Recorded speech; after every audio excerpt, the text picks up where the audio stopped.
सृष्टि बचपन से ही दिखने में सुंदर नहीं थी, लेकिन अमीर बाप की बेटी सृष्टि पर उसकी माँ जान छिड़कती। मेरी बेटी कितनी प्यारी है, भगवान सबको सृष्टि जैसी बेटी दे। सृष्टि धीरे धीरे बड़ी होती है।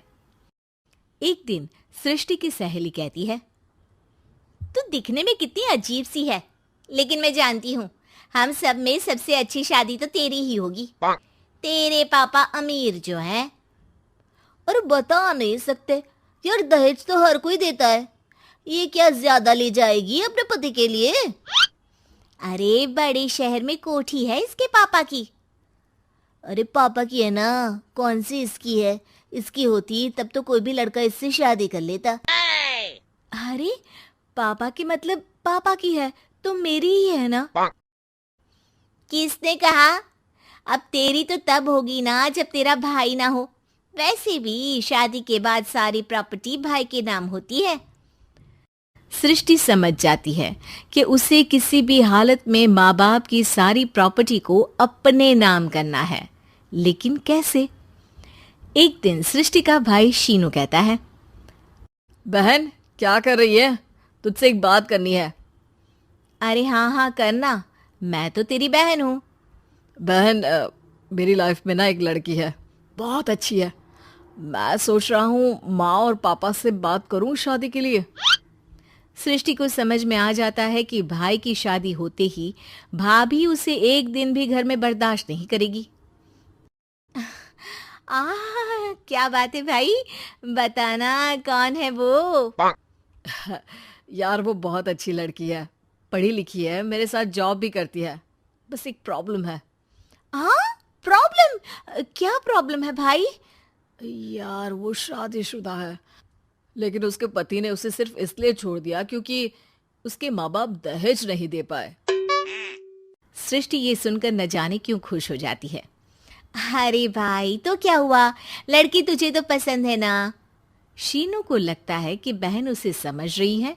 वो इस बात से अनजान होता है कि उसकी बहन की मंशा पूरा घर हड़पने की है।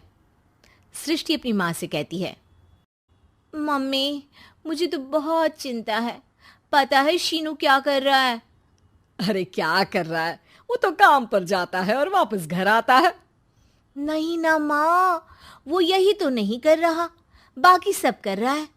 आपको पता है उससे प्यार है, और वो भी एक शादीशुदा लड़की से। ये क्या हो गया? मैं सोसाइटी में क्या मुंह दिखाऊंगी? अरे तेरे पापा तो यही कहेंगे कि मैंने ही उसे बिगाड़ दिया है। माँ देखो, मेरी बात मानो, पापा पर भी विश्वास करने की जरूरत नहीं है। अब आप ही बताओ, पापा इतनी देर घर के बाहर रहते हैं क्यों, बोलो? अरे बेटा वो तो नौकरी करते हैं ना। तू बहुत भोली है माँ। पापा का ऑफिस तो 7 बजे खत्म हो जाता है, लेकिन देखो कितनी देर से आते हैं। अरे नहीं नहीं बेटा, ऐसी कोई बात नहीं है। सृष्टि माँ को एक औरत से बात करते पिता की फोटो दिखाती है। देखो माँ कैसे हैं पापा, मैं ना कहती थी कि पापा सही नहीं है। मैं तेरे पापा से बात करूंगी, दे फोटो मुझे। ओ माँ, वो तो डिलीट हो गई। लेकिन चल, तूने तो देख लिया ना, पापा से बाद में बात कर लेना। और हाँ, मेरा नाम बिल्कुल मत लेना। हाँ माँ। अब क्या था, सृष्टि के माँ और पिता के बीच झगड़ा होना शुरू हो जाता है। सृष्टि के मन में क्या चल रहा था कोई नहीं जानता था।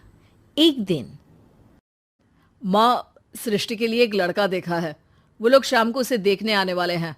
और हाँ माँ, एक खुशखबरी, मैं और पापा मिलकर एक नया बिजनेस ट्राई कर रहे हैं। शाम को लड़का आता है, सांवले रंग का। सृष्टि को तो बिल्कुल भी पसंद नहीं आता। लड़की की माँ कहती है, लड़की का चेहरा तो कोई खास नहीं, लेकिन अगर मेरे बेटे को आप लोग सेटल कर दें तो मैं उसकी शादी आपकी बेटी से करवा दूं। सृष्टि को लड़का बिल्कुल पसंद नहीं था। उसे भाई पर गुस्सा आ जाता है।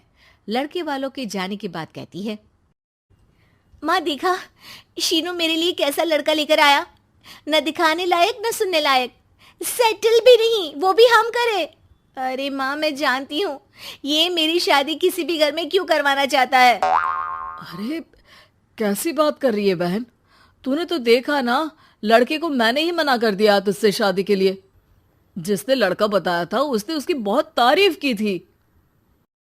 बात आई गई हो जाती है, लेकिन सृष्टि का मन शांत नहीं होता। क्या करूँ, कुछ समझ में नहीं आ रहा। मेरी शादी हो गई तो ये लोग पूरी प्रॉपर्टी शीनू के नाम कर देंगे। मेरे हाथ तो कुछ लगेगा ही नहीं। तभी सृष्टि को आइडिया आता है। वो किसी वकील को फोन करती है। जी देखिए, अगर आपके मम्मी पापा का तलाक हो जाता है तो आपके पिता की आधी प्रॉपर्टी आपकी माँ के नाम हो जाएगी। फिर उसे वो किसी को भी दे सकती है। सृष्टि अब माँ को बेटे के खिलाफ भरती है। माँ, शीनू पर नजर रखा करो। वो जिस लड़की के प्यार में है ना, वो शादीशुदा है।